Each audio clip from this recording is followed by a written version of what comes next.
Ok, donc dans cette session, nous allons nous pencher sur la grâce. L'un des versets que nous avons vus auparavant était dans Romains chapitre 5 et verset 17 qui dit « Ceux qui reçoivent l'abondance de la grâce et du don de la justice régneront dans la vie par Jésus-Christ, lui seul. » Et j'ai dit que si nous pouvons appréhender ces deux choses, le don de la justice et la grâce de Dieu, nous régnerons dans cette vie. Si le diable peut nous fermer la porte sur cette révélation, il peut alors aussi étouffer notre habilité d'accéder à chaque bénédiction qui nous appartient à cause de Jésus. Nous allons donc, dans cette session, nous pencher sur la grâce. Et la grâce, c'est ce qui rend la chrétienté unique. C'est la façon par laquelle Dieu se met en relation avec nous sous la nouvelle alliance. Nous avons vu que Satan se sert de la religion pour essayer de remplacer la grâce par le légalisme. Voici maintenant ma définition de ces deux choses. Le légalisme est la croyance que mes œuvres constituent la base sur laquelle Dieu m'accepte et me bénit. Alors, si c'est le cas, le point focal sera donc toujours tourné vers moi. Si tout dépend de moi, je vais alors m'analyser, je vais passer en revue les moindres détails de ma vie, je vais m'examiner constamment pour voir si je suis à la hauteur, voir si je suis qualifié pour recevoir la faveur et la bénédiction de Dieu. Par contre, la grâce est la croyance selon laquelle je suis toujours accepté et qualifié pour chaque bénédiction à cause de l'œuvre accomplie par Jésus. Si c'est maintenant le cas, le point focal sera sur Jésus. Je vais vouloir apprendre ce qu'il a accompli pour moi, qu'est-ce qu'il a racheté pour moi, quelles sont les richesses de sa grâce. Tel sera mon parcours tout au long de ma vie chrétienne, de découvrir tout ce que Dieu a fait pour moi sur la croix. Et donc, le point focal sera sur Jésus. Le légalisme tire dans la direction opposée à la croix. Il essaye de nous amener à payer un prix pour ce que Dieu a déjà payé pour nous. C'est comme cela que vous vous rendez compte si vous êtes en train d'être aspiré par le légalisme. Lorsqu'il y a quelque chose que vous devez faire afin de pousser Dieu à faire quelque chose pour vous, c'est cela le légalisme. Vous avez été aspiré. Jésus a dit, méfiez-vous du levain des pharisiens. Les pharisiens essayeront de vous amener à payer un prix qui a déjà été payé à la croix. Et le légalisme se sert bien sûr de la loi dans ses buts. Nous devons maintenant expliquer que lorsque la Bible utilise le terme « la loi » avec l'article « défini », cela fait référence à la loi de Moïse. Ok? Mais lorsqu'elle utilise le terme « loi » sans cet article défini, alors elle parle vraiment de n'importe quel système légalistique que nous utilisons en pensant « si nous faisons ceci, alors Dieu fera cela ». Ce concept de la loi, cette manière de penser relative à la loi, et en effet, nous savons très bien que nous n'avons pas réellement besoin de la loi de Moïse pour être légalistique. L'Église chrétienne a développé tellement de lois, des règlements et des conditions pour être bénis que nous n'avons plus besoin de la loi de Moïse pour être légalistique. Je me souviens au début, quand j'ai été sauvé, certaines personnes bien intentionnées de mon Église m'ont dit « Ken, maintenant que vous êtes devenu chrétien, vous ne pouvez plus aller au cinéma. » J'ai demandé « Pourquoi ?» Et ils m'ont regardé avec une sorte de dédain en disant « Eh bien, lorsque Jésus reviendra, il n'ira pas au cinéma pour te chercher, n'est-ce pas ?» Non, à quoi est-ce que j'ai pensé? Et bien sûr, au fur et à mesure que vous continuez dans votre vie chrétienne, vous découvrez que lorsque Jésus revient, il n'ira nulle part pour chercher personne. Nous serons enlevés dans les cieux pour être avec lui, n'est-ce pas? Il ne descendra pas sur terre pour courir dans les supermarchés. Y a-t-il des chrétiens ici? Venez vite, nous partons. Y a-t-il des chrétiens de ces côtés-là? Venez, quelle folie! Et ensuite, j'ai aussi découvert que ces mêmes personnes qui disaient « Je ne peux pas aller au cinéma, regarder les mêmes films sur leurs écrans de télé ». C'est donc un peu inconsistant. Je ne sais pas en ce qui vous concerne, mais on m'avait dit qu'il y avait plein de choses que je ne devais pas faire dans ma vie chrétienne. On m'a dit que ce n'est pas bien de regarder la télé, ce n'est pas bien de regarder le sport, ce n'est pas bien de pratiquer le sport, ce n'est pas bien d'aller dans les magasins le dimanche, ce n'est pas bien d'écouter certaines sortes de musique, ce n'est pas bien de s'habiller d'une certaine façon, et ainsi de suite. Des lois et des lois. Un jour, j'ai reçu une brochure par la poste qui était intitulée « La musique que Dieu préfère ». Ce qu'il voulait vraiment dire, c'est que c'est la musique que préférait. Comment savent-ils quel genre de musique Dieu aime? Est-ce qu'ils ont vu la collection des CD des dieux? C'est simplement fou. C'est comme s'ils étaient en train de projeter leurs propres critères sur les autres. Lorsque je suis devenu pasteur, cela remonte au jour où les dinosaures vivaient encore sur Terre. Qui se souvient des jours où les gens avaient l'habitude de porter des jeans à pattes d'éléphant, et j'avais une paire de jeans à pattes d'éléphant d'un bleu ciel vif. Comment était-il? Si large qu'il couvrait toute la chaussure, oui, et tout l'attirail moderne, les cheveux longs jusqu'ici comme les Beatles. Les Beatles étaient très célèbres à cette époque-là, et j'étais pasteur. Et ce pasteur plus âgé ainsi que sa femme venaient chez nous pour passer un moment ensemble à parler du Seigneur. Et lorsqu'ils sont venus et qu'il m'a vu, il m'a dit: Ken, tu dois faire attention à la façon dont tu t'habilles pour ne pas faire que d'autres personnes fassent des faux pas. J'ai pensé, faire que des autres fassent des faux pas, notre but c'était d'évangéliser les jeunes dans notre ville. Si je m'habillais comme lui, c'est-à-dire lui et sa femme qui s'habillaient comme Adam et Ève, je ne veux pas dire qu'ils étaient nus, ils étaient vraiment démodés. Et nous ne serions jamais arrivés à attirer les jeunes en nous habillant comme eux. Cela aurait été de la folie. Et ensuite, bien sûr, il y a toujours la police de l'église, n'est-ce pas? Pas dans votre église, mais beaucoup d'églises ont une police qui circule et vous contrôle. Avez-vous lu votre Bible aujourd'hui? Pas de Bible? Pas des petits déjeuners, des lois folles comme celle-ci, des choses que nous devons faire pour obtenir que Dieu fasse quelque chose pour nous. Sinon, nous tombons en disgrâce avec lui. Et pourtant, ce n'est pas comme ça que cela se passe dans la vie chrétienne. Ça, c'est la religion. Ce sont des commandements faits par l'homme. Regardons ensemble Romains chapitre 7 parce que je pense ce serait une bonne chose de poser la question pourquoi Dieu avait donné la loi. Voilà une bonne question. Pourquoi Dieu avait donné la loi si on n'est pas sous la loi? Pourquoi l'avait-il donné? Ok, Romains chapitre 7, et je vais parler de 2 points. Premièrement, Dieu avait donné la loi pour nous montrer comment il est. La loi n'est pas seulement un test d'obéissance. Dieu n'a pas dit, bon, nous allons rassembler quelques règlements, mettez ensemble juste 10 règlements au hasard, voyez s'ils vont m'obéir, en nous les jetant juste pour voir comment nous allons obéir, en nous les jetant juste pour voir comment nous allons obéir. Parce que si cela était le cas, vous pourriez en enlever quelques-unes et en ajouter d'autres, n'est-ce pas? Non, la loi est en fait une transcription de la nature de Dieu. Elle nous montre à quoi Dieu ressemble. Quand la loi dit « tu ne mentiras pas », c'est parce que Dieu ne peut pas mentir. Il est la vérité, il est incapable de mentir. Quand la loi dit « tu ne tueras pas », Dieu est celui qui donne la vie. Il est le créateur de la vie. Lorsque la loi dit « tu ne commettras pas d'adultère », c'est parce que Dieu est toujours fidèle dans toutes ses relations. Il garde sa parole et ainsi de suite. Vous pourriez continuer avec tous les 10 commandements et voir que la loi est une transcription de la nature de Dieu. Elle nous montre comment Dieu est. Mais la seconde raison pour laquelle la loi a été donnée, c'est pour nous montrer ce que nous sommes. Voyez, Dieu laisse tomber cette loi à côté de nous et cela nous montre que nous sommes pécheurs. Quelqu'un a dit que la loi est comme un fil à plomb. Lorsque les maçons sont en train de construire un mur, les briques montent selon leur ligne dans leur rangée.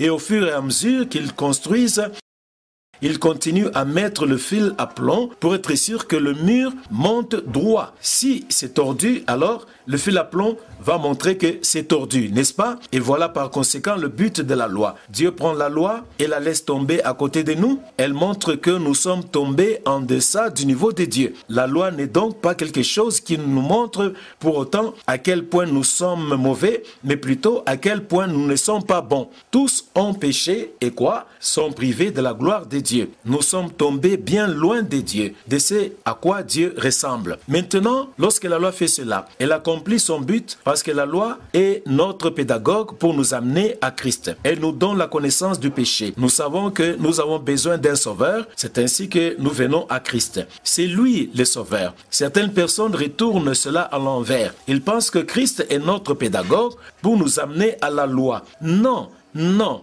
La loi est notre maître qui nous amène à Christ. Lorsqu'elle a fait cela, elle a fait son travail. Lisons maintenant dans Romains chapitre 7, là où Paul semble dire quelque chose de différent dans le premier verset, mais nous devons continuer à lire. Il dit, « Ignorez-vous, frères, car je parle à ceux qui connaissent la loi, que la loi exerce son pouvoir sur l'homme aussi longtemps qu'il vit. » Et par la suite, dans les quelques versets qui suivent, il en donne une illustration en disant que c'est comme étant mariés. Bon, un homme épouse une femme et ils sont mariés. Nous disons jusqu'à ce que la mort nous sépare. Lorsqu'un partenaire meurt, l'autre partenaire est libéré de ce mariage. Bien sûr, ils le sont. En fait, s'ils épousent quelqu'un d'autre, ils ne seraient pas appelés un homme ou une femme adultère parce que leur partenaire est mort. Ils sont libres de se remarier. Mais tant que le partenaire est vivant, alors ils ne sont pas libres parce qu'ils sont mariés. Vous voyez?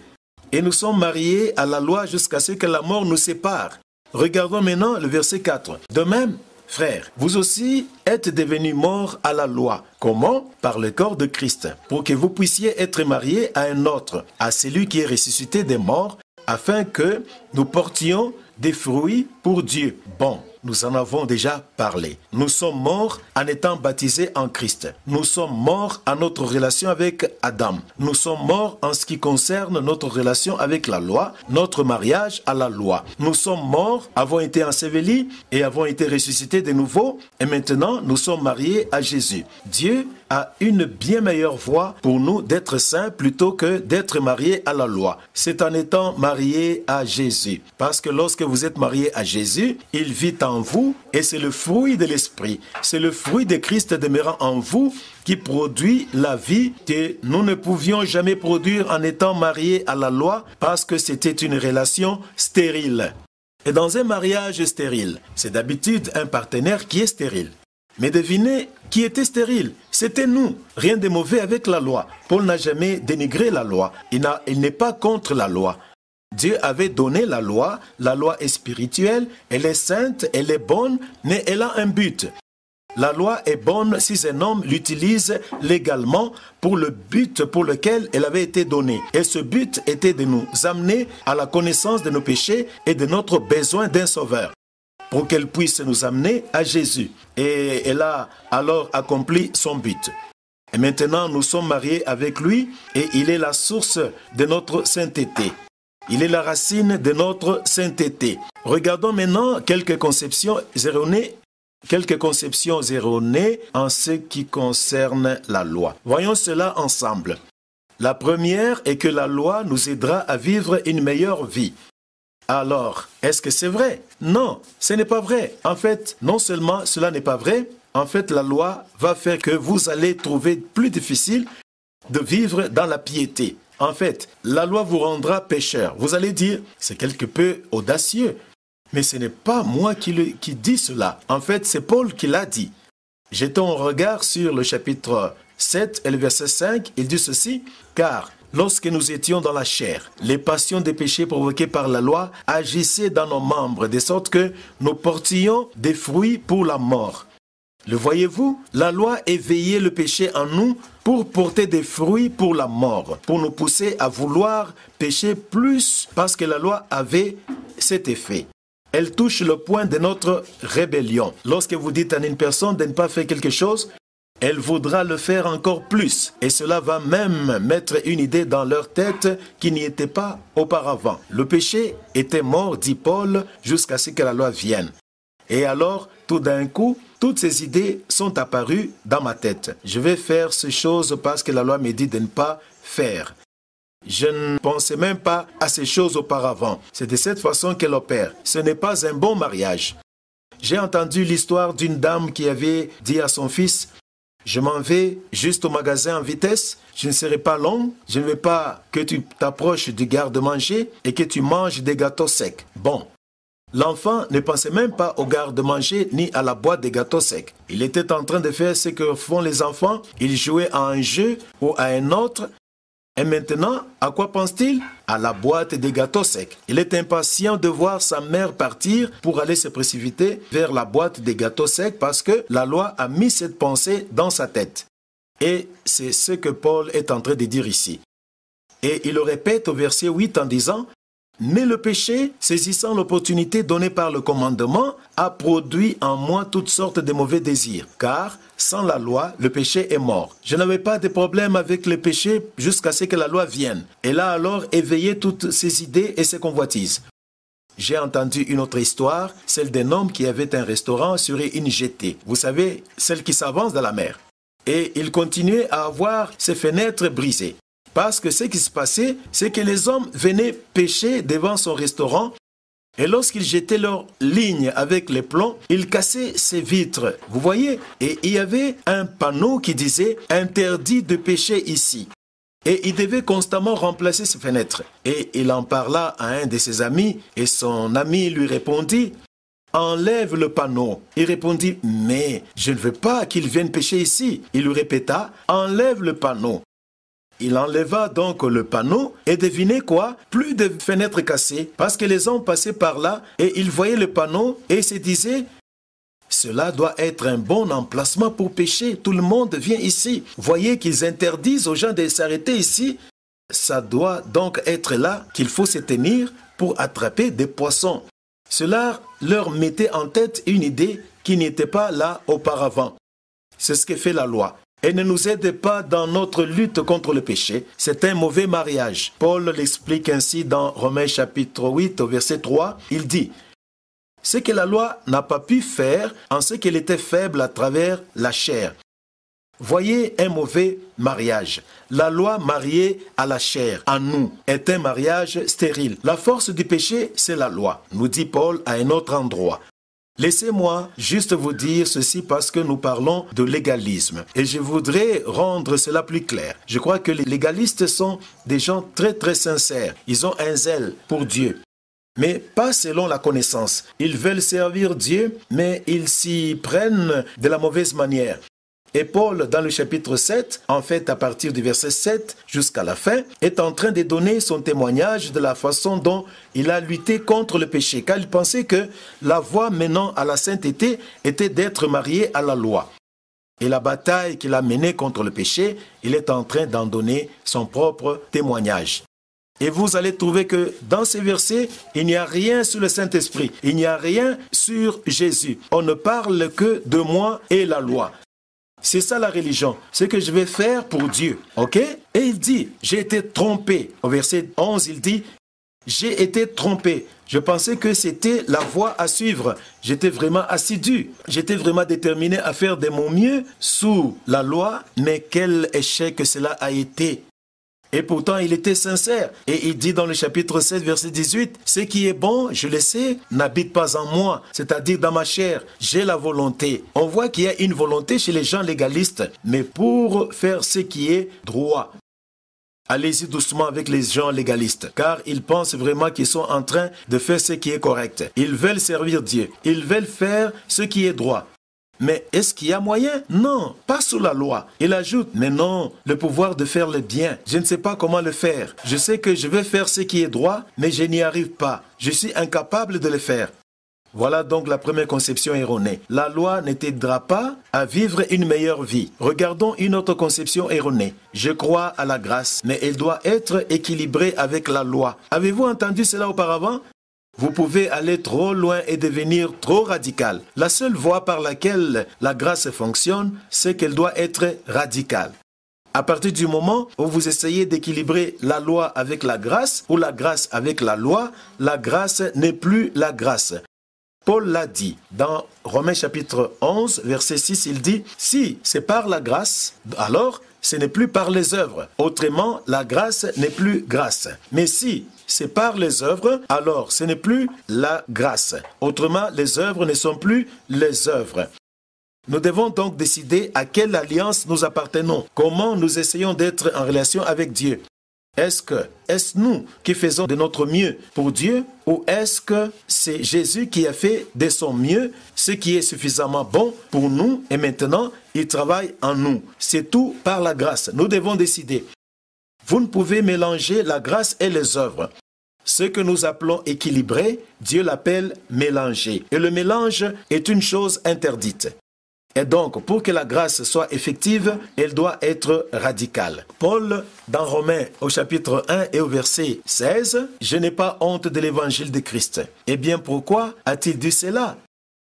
Était-il en train de dire « Je n'ai pas honte de descendre au marché et prêcher Christ » Non, ce n'est pas ce qu'il voulait dire du tout. Il voulait dire que lorsque vous prêchez l'évangile de la grâce parmi les gens religieux, vous serez persécutés.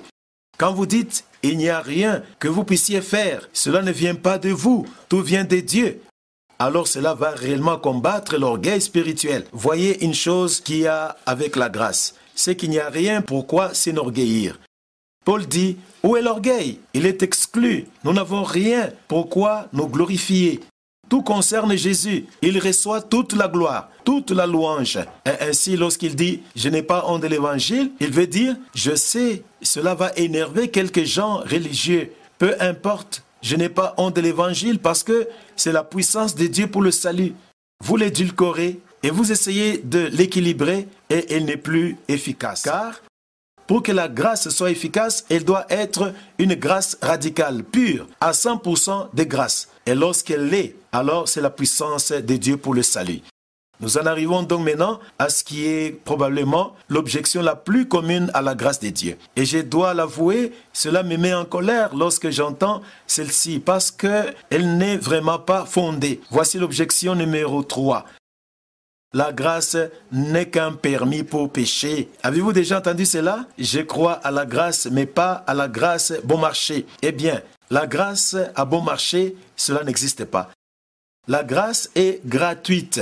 Lorsque vous dites à bon marché, cela signifie que vous payez un peu. Vous ne payez pas beaucoup, mais vous payez un peu. Non, vous ne payez rien. Il a tout payé. Bon, elle est gratuite, mais elle n'est pas à bon marché. Cela a beaucoup coûté à Dieu.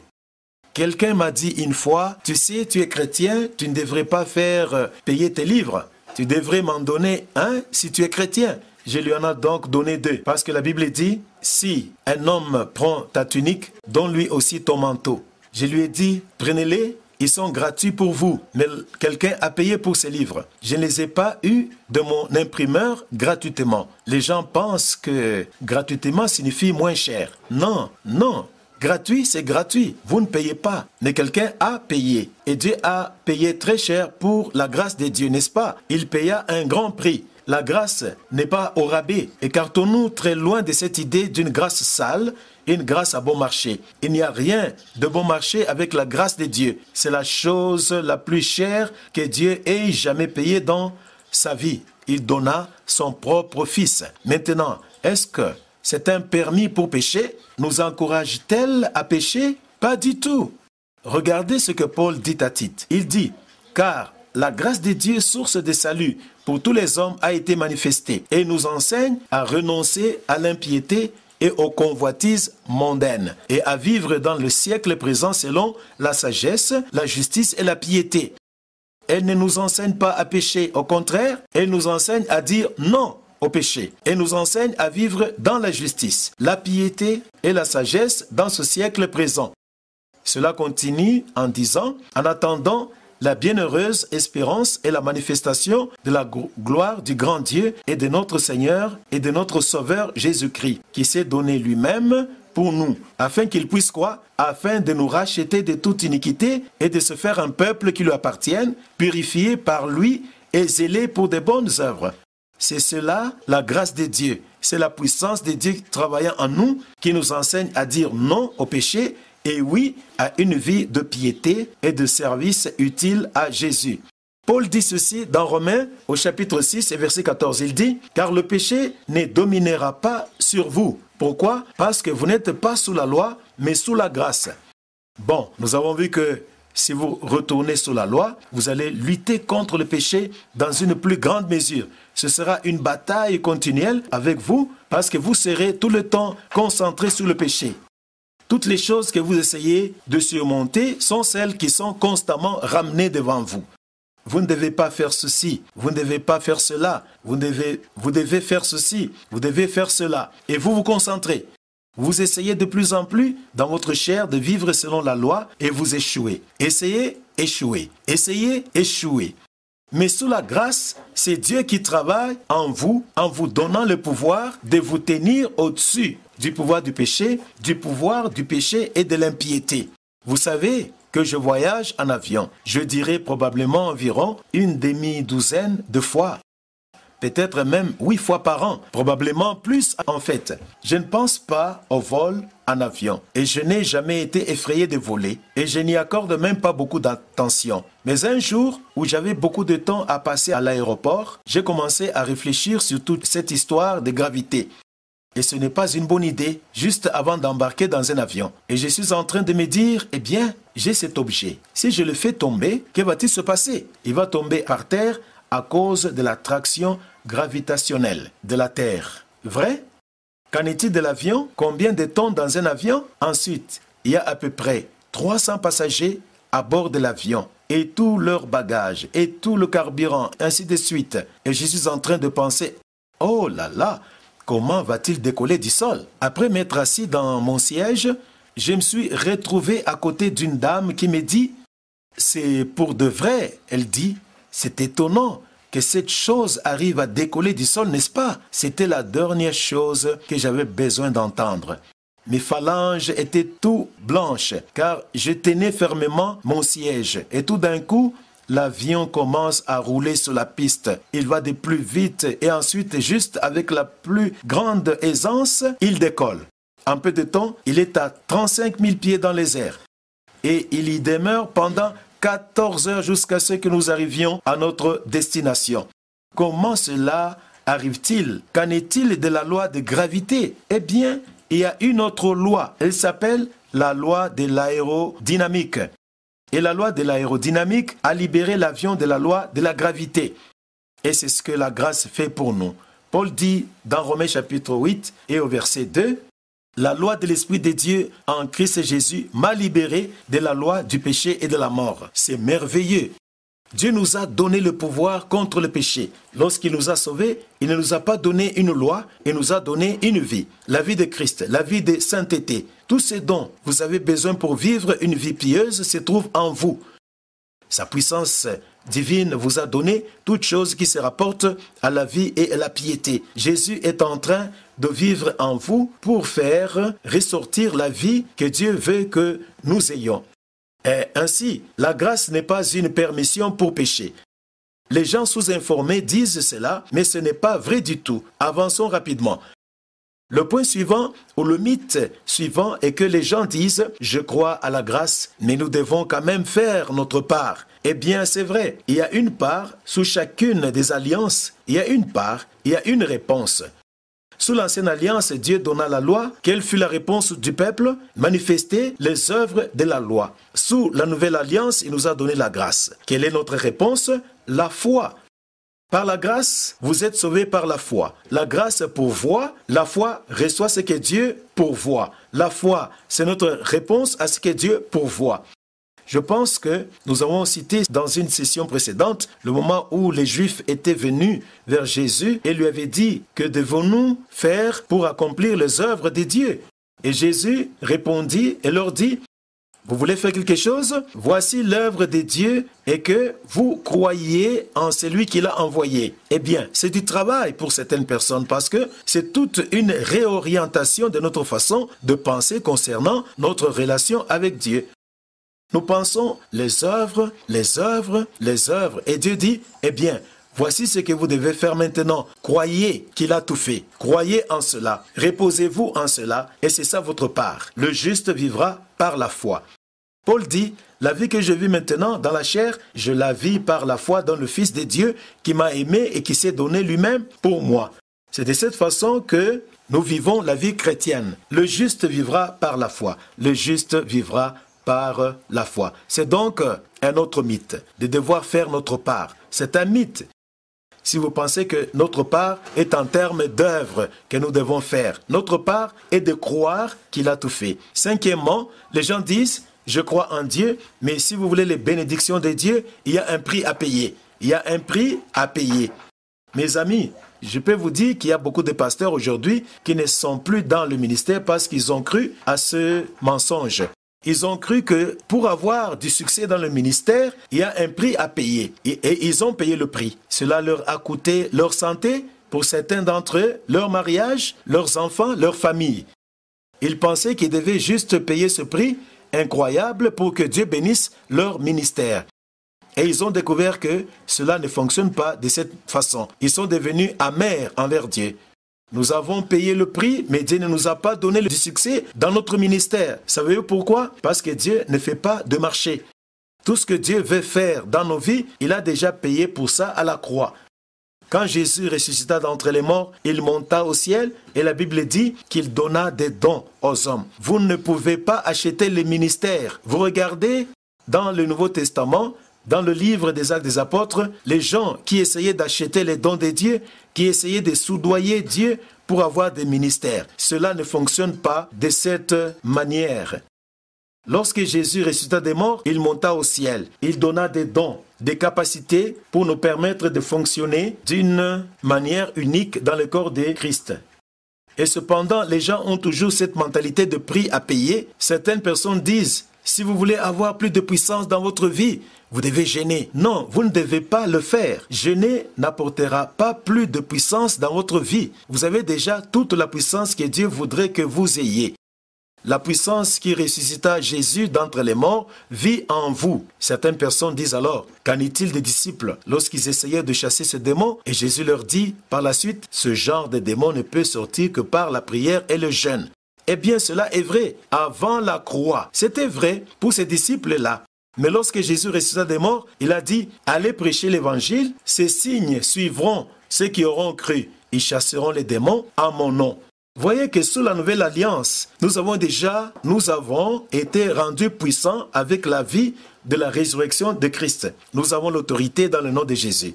Jésus a vaincu les pouvoirs des ténèbres. Nous avons cette autorité en son nom. Il y a beaucoup d'enseignements aujourd'hui qui disent, si vous sémez une sémence, vous serez béni financièrement. Est-ce là la voie à suivre pour satisfaire nos besoins financiers? Nous devons donner quelque chose à Dieu et il va nous donner quelque chose en retour. Est-ce que c'est comme ça que ça marche? Non. Paul dit ceci. Vous connaissez la grâce de notre Seigneur Jésus-Christ. Quoiqu'il était riche, il devint pauvre pour nous, afin qu'à travers sa pauvreté, nous devenions riches. Sommes-nous bénis financièrement parce que nous avons donné quelque chose? Sommes-nous enrichis en donnant quelque chose ou parce que Jésus donna toutes choses à la croix? C'est parce qu'il donna toutes choses. Mon Dieu pourvoira à tous vos besoins selon quoi? Ses richesses dans la gloire en Jésus-Christ. C'est ça la base pour notre bénédiction financière. Nous sommes déjà bénis en toutes choses. Nous avons été bénis de toute bénédiction spirituelle en Christ Jésus dans les lieux célestes. Certaines personnes me disent, si seulement vous observez cette journée de la semaine, Dieu a une bénédiction spéciale pour vous. Eh bien, je suis déjà béni avec toutes les bénédictions spirituelles. Paul dit cela aux Éphésiens. J'ai été béni avec toutes les bénédictions spirituelles. Quelle bénédiction supplémentaire puis-je avoir en faisant ceci ou en faisant cela? Et nous avons regardé cet autre verset de Matthieu, chapitre 6 et verset 33, où Jésus dit « Cherchez d'abord le royaume de Dieu ainsi que sa justice et toute autre chose vous sera ajoutée. » Et donc, lorsque vous êtes juste, vous êtes qualifié pour chaque bonne chose. Bon, nous voulons aller de l'avant à cause du temps et nous en arrivons à notre dernier mythe en ce qui concerne la grâce. Et les gens disent ceci, avec la grâce, il n'y a aucun motif pour donner, servir ou obéir. Maintenant, vous allez dire, bon, Jésus a déjà tout fait. Alors les gens répliquent, pourquoi alors devrions-nous faire quelque chose? En fait, j'étais en train de prêcher sur la grâce de Dieu un jour et il y avait un pasteur dans la réunion et il vint vers moi après la rencontre et me dit, Ken, je crois tout ce que vous avez dit à propos de la grâce de Dieu. Mais lorsque j'ai prêché ça dans mon église, les gens ont offert moins, ils ont prié moins, ils sont moins venus à l'église, ils ont moins servi. La grâce ne motive pas, elle démotive les gens. La grâce ne fonctionne pas, c'est ce qu'il a dit. La grâce ne fonctionne pas. Je lui ai répondu, aussi, elle fonctionne très bien dans votre église. Il dit, que voulez-vous dire par là? Eh bien, jusqu'à ce moment-là, ces gens croyaient qu'ils devaient faire ces choses pour obtenir que Dieu fasse quelque chose pour eux.